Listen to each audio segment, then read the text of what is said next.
違うんだ。Punten, Mamang. このジョルノ・ジョバーナには夢がある。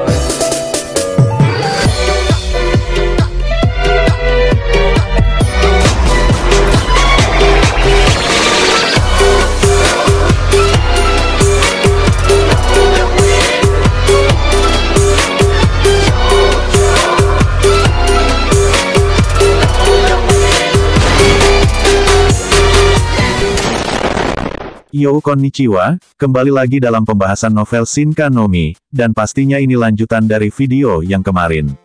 Buat yang baru hadir silahkan cek video sebelumnya di channel ini, agar nggak bingung sama jalan ceritanya, dan jika video ini bisa menghibur kalian, jangan lupa untuk memberi like dan subscribe-nya, agar kedepannya video di channel ini lebih membaik lagi.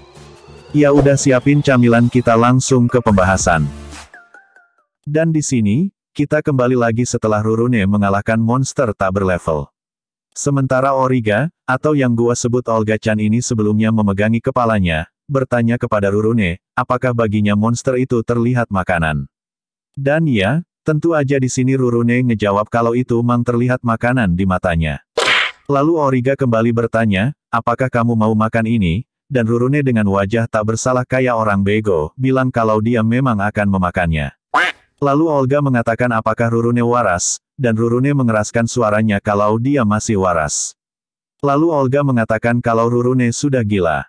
Lalu Rurune menjawab, lah bego, tadi lu bilang gua waras. Lalu Olga kembali menegaskan kepada Rurune, bahwa itu adalah monster tak berlevel. Olga merasa adalah hal buruk untuk berpikiran memakannya. Tapi di sisi Rurune, malah mengatakan, kalau itu semua sudah biasa, dan sudah pernah melihat monster seperti itu sebelumnya. Olga, Zola, dan Lutia yang selama ini pernah tinggal di penjara bawah tanah, benar-benar nggak bisa mengerti dan percaya ucapan Rurune, sampai saat di mana Rurune melanjutkan kata-katanya. Dan Rurune mengatakan, kalau sebelumnya dia tinggal di tempat penjualan monster, dan Rurune sering melihat hal yang seperti ini. Sampai tiba saat Seichi mengambilnya, astaga, bego banget Rurune, monster yang dilihatnya nggak berlevelkan kuda kuprit, yang bahkan mati karena shock. Sementara Zola, Lutia, dan Olga yang nggak habis pikir, kenapa Rurune bisa berada di tempat penjualan monster, ini karena sampai saat ini mereka nggak tahu kalau Rurune itu dulunya seekor kuda. Lalu di saat Rurune terus menatap monster itu sambil mengatakan ingin tahu rasanya, Olga menarik Rurune yang terus mengeluarkan air liurnya, tanpa menyadari kalau ada seseorang yang memperhatikan mereka. Lalu kemudian Vitor pun muncul, dan mereka berempat terkejut melihat kehadiran Vitor, dan Vitor memperkenalkan dirinya, kalau dia adalah seorang utusan. Meski Olga nggak mengalihkan pandangannya terhadap Vitor, tapi tiba-tiba, Vitor menghilang dan berdiri tepat di belakang Olga, dan bersiap untuk menendangnya. Olga membalik badannya, dan langsung bersikap siaga, menempatkan kedua tangannya di depan membungkus pertahanan, dan hantaman dahsyat pun menghantam lengan Olga. Tapi Vitor masih melakukan serangan lanjutannya, berpindah di belakang Olga sekali lagi, dan menendangnya lagi. Tapi Olga berhasil mendarat meski mengkhawatirkan kondisi lengannya, dan sempat kagum melihat posisi berdiri Vitor dengan satu kaki, setelah melakukan tendangan.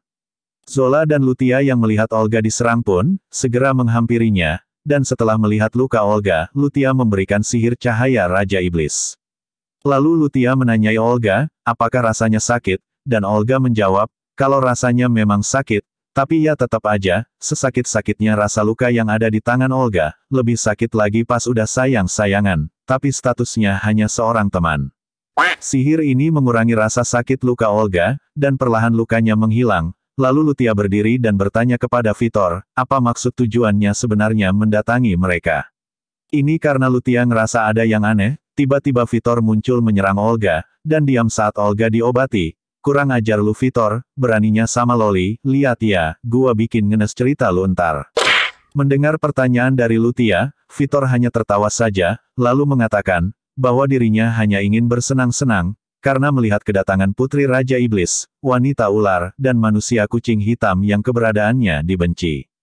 Vitor hanya ingin melihat seberapa kuat mereka untuk menghiburnya, tapi Vitor merasa kecewa, karena melihat kemampuan mereka biasa-biasa saja. Lalu Lutia yang mendengar ucapan Vitor, mengeluarkan tangan Raja Iblisnya, dan dengan tangan api kegelapan Lutia menyerang Vitor dengan segenap kemampuannya. Tapi tiba-tiba, tangan Raja Iblis Lutia yang berbentuk api kegelapan itu pun menghilang, saat Vitor mulai mengayunkan lengannya, menyapu sihir Lutia, dan memunculkan badai yang menerpa Lutia. Mereka semua menahan badai itu mati-matian, lalu di sisi Vitor mengalihkan pandangannya kepada monster itu. Kar kesal mendapati orang yang mengalahkan monster itu lemah, jadi Vitor mengeluarkan sekumpulan asap, yang membungkus dan melenyapkan bangkai monster itu. Dan tiba-tiba, suara Rurune berteriak, kebingungan mencari makanannya ke sana kemari. Ini karena saat Rurune berpikir akan memakannya dengan metode masakan apa, tiba-tiba monster itu menghilang. Sementara di sisi Zola mengusap matanya yang menjatuhkan air mata, karena ngelihat Rurune terlihat depresi. Saat kehilangan makanannya, sebenarnya ini anime ludruk apa gimana, musuhnya serius malah pada bercanda sendiri, bego emang. Sementara di sisi Vitor langsung mengarahkan pandangannya kepada Rurune, lalu mengatakan, bahwa dia cukup kagum Rurune nggak menyadarinya selama ini, dan nggak tahu apa-apa tentang situasi saat ini. Lalu Rurune bertanya, situasi apa? Apakah situasi makananku yang udah hilang? Tuh kan, bego emang. Lalu di saat Vitor mengatakan akan menghapus Rurune juga, sama seperti saat dia menghapus monster itu. Rurune dengan nada marah langsung berkata, apa yang kamu katakan? Tepat setelah kata-kata Rurune, Vitor merasakan telah menerima benturan di perutnya, dan menyadari kalau saat ini dia sedang melayang di udara. Di sini organ dalam Vitor hancur, dan Vitor mengeluarkan banyak darah, lalu mengalihkan pandangannya ke bawah, dan melihat satu kaki Rurune terangkat dengan indah. Dan gak hanya di situ, sekali lagi Rurune hilang, dan tiba-tiba Vitor terhempas ke samping, hasil benturannya, menciptakan ledakan dan meninggalkan bekas lubang jatuh. Akibat serangan Rurune, bukan hanya organ dalam Vitor saja yang hancur, tapi tulang-tulangnya juga ikut remuk. Lalu Rurune mendarat ke tanah dengan sangat mulus, dan mengatakan, bahwa dendamnya terhadap makanan itu mutlak, dan abadi. Meski nggak bisa percaya dengan yang udah dilihat, Olga ngerasa kalau sekarang mungkin sudah aman, ancaman yang mengerikan sudah menghilang. Tepat setelah itu suara tawa pun terdengar, Vitor mulai bangkit dan berdiri dengan tawanya, semua lukanya pun mengeluarkan asap dan menyembuhkan lukanya. Lalu Rurune mengangkat kembali satu kakinya, sambil menggeleng-gelengkannya, dan merasa kalau sebelumnya tadi dia menendangnya. Dan Vitor mengatakan kalau dia memang menendangnya, lalu menggeleng-gelengkan kelapanya, maksud gua kepalanya. Saat Rurune bertanya kenapa dia masih bisa berdiri, Vitor mengatakan kalau dia merasa senang, dan berharap Rurune untuk lebih bisa menghiburnya lagi. Rurune pun juga merasa senang, karena dendam makanannya yang udah diilangin Vitor, rasanya nggak cukup hanya dibalas dengan satu serangan itu. Dan dengan ini, bentrok antara Vitor dan Rurune pun terjadi, semuanya hanya karena makanan. Scene berpindah ke sisi Seiichi, yang sedang berkemah di tengah perjalanan mereka. Lalu saat keesokan harinya mereka melanjutkan perjalanan, Seiichi dan yang lainnya merasa khawatir kepada Lutia, ini karena sejauh mata memandang, mereka hanya melihat tumbukan tulang di sepanjang jalan. Terlebih lagi karena Saria dan Altria merasa sangat gerah, Seiichi merasakan sebuah anugerah, ketika melihat mereka berdua melepas anunya, dan hanya memakai kacamata dan helmnya, sebagai penutup benjolan tubuh mereka. Sejauh mata memandang selama perjalanan Seiichi, nggak melihat satupun tanda kehidupan, ataupun monster di sana, bahkan ada banyak sekali lubang di sana. Tapi tiba-tiba, seekor monster bunga terlihat di depan Seiichi, dan mereka berniat untuk mengabaikannya, tapi tiba-tiba monster ini nembakin biji bunganya ke arah Seiichi. Mereka terus menghindari serangan para monster bunga itu. Ooh, that's kind of small. Sampai Altria mengatakan, kalau ingin membakar monster bunga itu, harus melakukan dengan benar sampai ke dalam bijinya, jika tidak biji itu akan meledak. Seiichi menangkis serangan tembakan bini bunga dengan Black Sword-nya, lalu menghantamnya, dan salah satu monster itu melayang jauh. Di sisi Altria yang menarik nafas panjang ngelihat kelakuan Seiichi, di sisi Seiichi terlihat bingung dengan ekspresi Altria, sampai Saria memberitahu Seiichi, kalau sampai monster yang diterbangkan Seiichi jatuh di tanah, maka mereka akan menciptakan evolusi baru dalam bentuk monster. Lalu semua monster bunga marah, setelah melihat salah satu kawanannya diterbangkan oleh Seiichi, dan di saat Seiichi melakukan skill appraisal, Seiichi merasa terkejut mendapati level monster adalah tanda tanya saja. Mengingat biasanya monster yang dia kalahkan menjadi drop item, Tapi mereka berbeda, Seiichi jadi tambah khawatir dengan Lutia dan yang lainnya. Karena di sekitar mereka sejauh ini nggak terlihat sebuah desa ataupun pemukiman, Seiichi berniat mau mencoba membakarnya, dengan sihir apinya. Tapi karena Seiichi ngelihat Saria dan Altria yang sudah merasa kepanasan karena trik matahari, Seiichi nggak berniat untuk melakukan kesalahan, agar biji monster itu meledak, dan menambah panas area sekitar, nanti Altria dan Saria bisa telanjang. Seiichi mulai menghancurkan monster bunga satu demi satu, sampai pada akhirnya, mereka semua pun sudah dihapus oleh Seiichi. Shin kembali menampilkan pertarungan, antara Rurune dan Vitor. Rurune kembali melancarkan serangan dengan gerakan yang melebihi kecepatan suara, lalu menendang tepat di wajah Vitor. Hasil dari tendangan Rurune ini, mengakibatkan kerusakan parah di wajah Vitor, bahkan di sini tertulis kalau otaknya juga ikut hancur, karena tendangan dari Rurune. Tapi seperti yang sebelumnya terjadi, asap itu mengebul di wajah Vitor, dan menyembuhkan semua lukanya. Vitor pun tertawa dengan sangat keras, dan mengatakan kalau rasanya sangat kimochi. Sementara di sisi Rurune merasa jijik, dan mengatakan kalau Vitor bukanlah orang yang kuat, tapi melainkan hanya orang yang bermulut besar. Dan di saat Rurune mengatakan, kalau mereka gak punya waktu banyak berada di sana, dan berniat untuk segera mengakhirinya. Mendengar Rurune, Olga dan Lutia juga langsung ikut bergerak, mengingat tujuan mereka ke sana adalah untuk pembebasan Raja Iblis. Melihat Vitor atau utusan ada di sini, Lutia mengkhawatirkan segel ayahnya, dan takut kalau mereka akan melakukan hal yang buruk kepada ayahnya. Tepat setelah itu Vitor pun mengatakan kalau dia akan serius, meski gerakan Vitor nggak bisa dibaca oleh Olga dan Lutia, tapi Rurune menanggapinya dengan wajah dingin.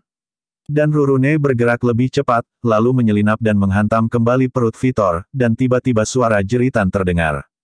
Itu adalah suara Lutia dan Olga yang meneriakkan nama Rurune, karena di sini tanpa disadari penyebabnya, Rurunelah yang terhempas terkena serangan. Tentu saja di sini Vitor nggak menghindari serangan Rurune, tapi entah kenapa, serangan kuat Rurune seperti kembali nabrak dirinya sendiri. Lalu di saat Vitor tertawa keras melihat Rurune terhempas, di sisi Rurune kembali bangkit dan menyerang Vitor lagi dan tiba-tiba suara bundak seruput. Tapi nggak jauh beda dengan yang sebelumnya terjadi, setiap serangan Rurune, seperti berbalik menyerang dirinya sendiri, seolah melawan sebuah cermin. Dan hasilnya membuat Rurune terpental, lalu di sisi Lutia melepas tangan api kegelapannya ke arah Vitor. Meski Vitor dapat menghindarinya, namun incaran Lutia hanya menciptakan jarak saja antara Vitor dengan Rurune. Lalu di sisi Olga meraih Rurune, dan di sisi Rurune yang mengeluarkan banyak darah mengatakan kalau nafsu makannya udah menghilang. Olga langsung mengkhawatirkan luka Rurune, setelah mendengar dia kehilangan nafsu makannya, sementara di sisi Zola, melepas kacamatanya, dan mengarahkan pandangannya kepada Vitor.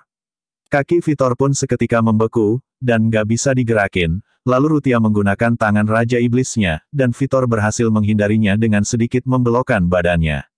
Dan ketika Vitor tertawa setelah menghindari serangan Lutia, tiba-tiba Zola terkejut, mendapati bahwa kakinya lah yang kini berpindah membeku. Sementara itu di sisi Vitor mengatakan akan menghancurkan kakinya, dan di sisi Zola bergetar ketakutan, Vitor mulai melancarkan serangannya. Sementara di sisi Olga dan Lutia berniat menghalangi langkah Vitor, tiba-tiba Rurune terbangun, dan kembali menyerang Vitor. Tapi semua itu sia-sia saja, Rurune kembali terhempas, dan berguling-guling di tanah lagi. Setelah serangan Rurune, Olga meraih Zola, dan menyembuhkan kakinya yang membeku, dengan item khusus miliknya. Sedangkan di sisi Vitor langsung mendekati Rurune dan mengatakan, kalau Rurune mengecewakan, tapi Vitor berterima kasih karena sempat menghiburnya walaupun hanya sedikit, dan di sini berani-beraninya Vitor godain harem gua, bilang kalau Rurune cantik, lihat aja lu entar, bakalan gua bikin bergedel cerita lu. Lalu tanpa disadari Olga merangkup leher Vitor dari belakang, dan ngebuat Vitor nggak bisa gerak, lalu mengatakan kalau dia sudah tahu rahasia kekuatan Vitor. Saat Vitor menggunakan kekuatannya membalikan serangan Zola, saat itulah dia menghindari serangan dari Lutia, berarti Vitor hanya bisa melakukan kekuatan khususnya ini, untuk mengembalikan serangan satu orang saja. Mendengar ini Lutia langsung menyiapkan tangan iblisnya, tapi berbeda dari sebelumnya, tangan ini yang jadi satu bentuk dan lebih besar, lalu menghantamkannya kepada Vitor. Vitor pun berteriak keras, dan tiba-tiba mereka terkejut, mendengar suara Vitor, yang mengatakan kalau jeritannya hanya bercanda. Lalu Vitor pun menghempaskan mereka bertiga, dan tersenyum gila, ngeliat mereka nggak mampu mengalahkannya. Setelah melihat Zola, Lutia, dan Olga pingsan, Rurune kembali bangkit dan bersiap menyerang kembali Vitor. Dan Vitor pun mengarahkan pandangannya kepada Rurune, lalu mendekatinya dengan senyum dingin. Dan kali ini, Rurune merasa punggungnya menggigil. Rurune baru menyadari, kalau Vitor lebih berbahaya daripada Demiolos. Meski ingin menjauh dari Vitor, tapi tubuh Rurune yang udah terluka parah, sama sekali nggak bisa digerakin. Dan langkah demi langkah Vitor mendekati Rurune, sambil tersenyum dingin terlihat senang, melihat ekspresi takut wajah musuhnya, yang udah mulai ngeliat kalau dirinya nggak masuk akal. Tertanda nivel, Vitor mengatakan dengan penuh percaya diri, tanpa menyadari arti, dari kata ketidakmasuk akalan yang sebenarnya. Dan tiba-tiba, kekuatan yang melebihi kecepatan suara, menghantam perut Vitor. Vitor terus terhempas dan terseret di tanah semakin menjauh, gelombang kekuatan itu sampai menembus perut Vitor, dan Vitor merasa bingung dengan apa yang terjadi. Hasil dari gelombang itu mengabitkan perut Vitor berlubang, dan membuat Vitor mengeluarkan banyak darah. Sementara di sisi Rurune, tiba-tiba merasa terkejut mendapati semua lukanya sudah disembuhkan. Dan di sisi Vitor masih mengalami serangkaian serangan aneh yang menerpa dirinya. Hujan es terbang dari benda misterius, terus menghujam dan menusuk tubuh Vitor. Kalau kalian bertanya apa yang terjadi, gua bingung mau jawab gimana, nanti kalian anggap gua ngibul sama ceritanya, tapi ya tetap aja gua bakal bilang. Di sini tuh Seichi tanpa sadar, udah melindungi para haremnya. Kembali ke cerita, Rurune yang masih terkejut melihat apa yang terjadi masih melongo, dan mendapati kalau benda itu juga terbang ke arahnya. Tapi Rurune tanpa ragu langsung mangap, dan HM. Rurune nangkep benda itu dengan mulutnya.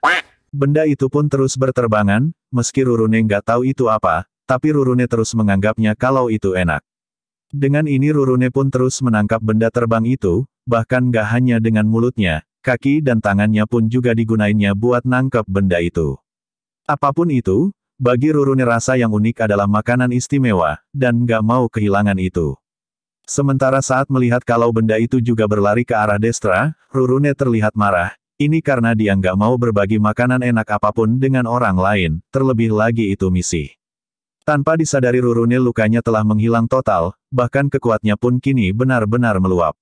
Dan pukulan demi pukulan pun diberikan oleh Rurune kepada Vitor, dan di sisi Vitor pun, terus berteriak menerima setiap pukulan Rurune. Dan dengan ini, Rurune pun berada dalam bentuk terbaiknya, lebih tepatnya dalam kekuatan absolut terbarunya, tapi nggak sekarang, melainkan do video berikutnya, jadi ceritanya bersambung. Dan mungkin cukup sekian untuk pembahasan kali ini, kita akan lanjutkan ceritanya di video berikutnya. Jika video ini dapat menghibur kalian, jangan lupa untuk meninggalkan like dan subscribe-nya, agar kedepannya gua makin semangat lagi bikin videonya.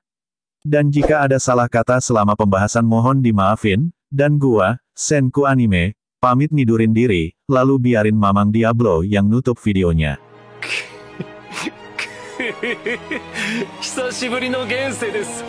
せいぜい楽しむとしましょうか。